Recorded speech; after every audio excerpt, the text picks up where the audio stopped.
Alright, so I want to take a few minutes to outline my problems with furries.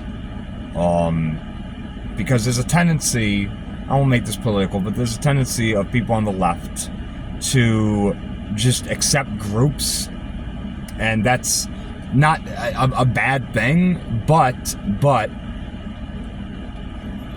you know, the idea that you don't accept the group because of ignorance is kind of ignorant in and of itself, especially when you're kind of ignorant of the furry community as a whole, right?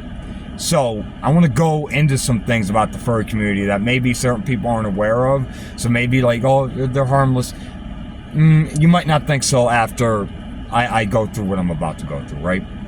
So, first of all right, the first thing I want to bring up is if you've never heard of the Zoosatus leaks, you should educate yourself on the Zoosatus leaks. I'll educate you a little bit. If you want a deep dive, okay, I would suggest a YouTuber named Cecil McFly.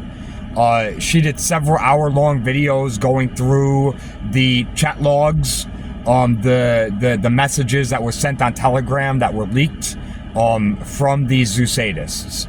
Now, what is a zoosadist?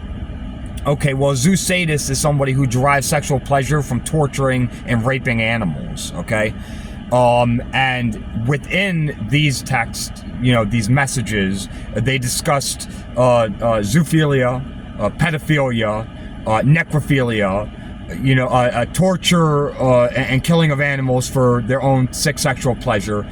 You know, just any manner of disgusting shit, right? Now, of course, that's not the whole furry community, right? But as these leaks were coming out, right? As these leaks were coming out, they, you know, people, you know, rightfully asked people in the furry community how prevalent of a problem this was, right? And some furries straight up said that they estimated that within their own community, a possible 50% of furries are zoophiles. Okay? That's probably a high estimate, but that's coming from their own group, okay? Now, if you look up studies that are outside of the furry community, surveying the furry community, right? They got numbers anywhere between 15 and 20% of furries being zoophiles, which I think is probably higher because not every furry is going to self-identify as that to a non-furry, where people in the furry community, they readily identify themselves as. So let's be generous here, okay? And let's say that we can safely assume that 25% of the furry community is zoophiles. Okay? That means you have to worry about these people trying to, like, sexually assault your fucking pet. Okay, that's one thing. So that's one thing about the fucking furry community that you gotta fucking watch out for. Now, there's another creator on YouTube called Yardfish, okay? And he did a couple videos pointing out animal torture videos being circulated on YouTube, and the sick motherfuckers who were messaging, who were like commenting on these videos and watching these videos, right? At some point, he was able to get in contact and interview an FBI like criminologist, and she was basically saying that though this is a new field that they're studying, she was basically saying that there is a huge overlap. If you do a Venn diagram, you know, with the circles, right? They find that there's a huge overlap between all the groups that were mentioned, basically, that they were talking about in the Telegram leaks. That there's a huge overlap of people who are zoophiles, okay, people who are pedophiles, people who are necrophiles, and people who derive sexual pleasure from torturing and killing animals, and in the most extreme situations, people. Like getting off on, like, snuff videos. You know, if not, you know, the very rare but occasional serial killer, right? Okay. So, when you take into account that Venn diagram and you understand that there's an overlap, now you got to take that 25% of furries that you can comfortably assume want to fuck animals, and now you can assume that a percentage, any percentage of them, all right, want to fucking rape your children, okay, want to torture and kill animals for their own sick sexual pleasure, okay.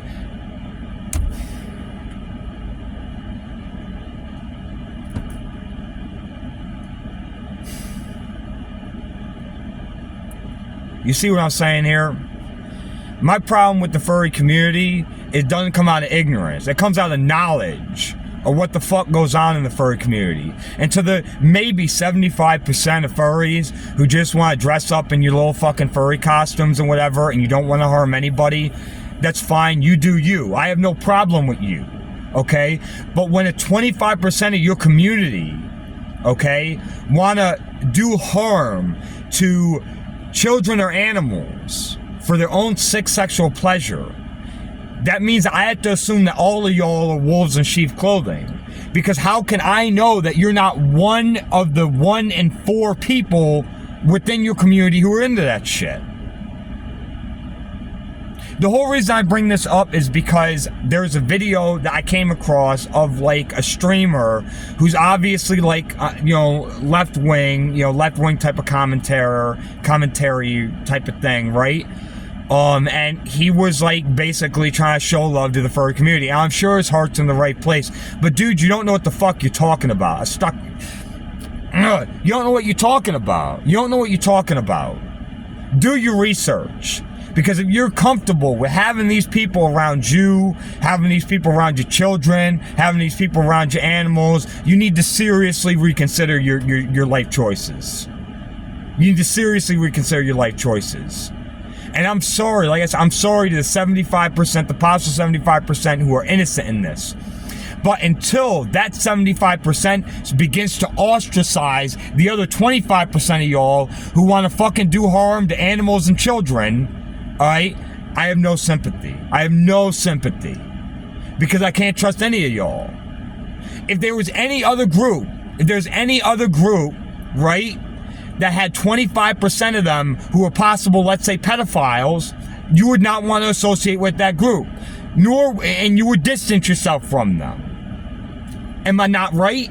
If I told you that I was part of a group or a fandom that you knew 25% of wanted to have sex with animals or children, would you want to associate with me? Hell no. Hell no, you would not want to associate with me. I doubt that anybody's going to watch this video, but someone got to say it. Someone's got to say it. I want to end this video by saying, don't smoke. I quit cigarettes like a little over a year ago. Occasionally, very rarely, I enjoy myself a cigar. But I don't pick it up. It's a bad habit. The only reason I do this is because I know that I can have a cigar maybe every couple of months. And though I want another one afterwards, and maybe it's just for me an exercise of self-control, I can let that pass. I think that's kind of a good thing. But I just want to say, don't smoke. Don't smoke. It's not good for you. It's going to destroy your health. It's not good. Don't do it. And that's it. That's it. My suggestion is maybe don't necessarily hate these people. I don't hate these people. But I seriously recommend that you distance yourself from them. That's all I gotta say.